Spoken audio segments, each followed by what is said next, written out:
आज का प्रेरणा path is relative real view. आपके सामने मान लीजिए कि आपके जीजा जी आ गए, तो उनको रिलेटिव रियल पॉइंट्स व्यू से देखना है कि रिलेटिव व्यू पॉइंट से मेरे जीजा जी जो है नामधारी देहधारी पैकिंग रूप के अंदर है और वो सामने मेरे को दिखाई दे रहे हैं, लेकिन साथ साथ में ये भी अनुभव करना और साथ साथ में वो कमिश्नर है या अफसर है या व्यापारी है, इसका भी हमको भान हो जाता है।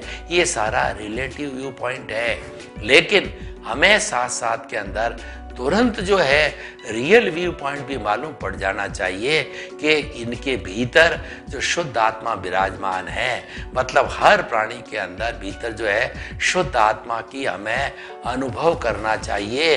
हमें आत्मतुलावत रहना चाहिए। जब कभी हम ट्रेन में जावें, बाइक चलावें, व्हीकल चलावें, तो हमारा ध्यान किसी भी जीवित प्राणी में, पेड़ में, पौधे में, गाय में, भैंस में, ऊंट में, मनुष्य में, स्त्री में, पुरुष के अंदर, नपुंसक में जाता है, तो हमें ये उस वक्त में एहसास हो जाना चाहिए कि रिलेटिव व्यू पॉइंट से वो स्त्री है, लेकिन रियल व्यू पॉइंट से जो है वह शुद्ध आत्मा है। रियल व्यू पॉइंट को, रिलेटिव को जब मानेंगे तब वो होलिस्टिक हो जाता है और हमारा व्यू एकदम सही हो जाता है।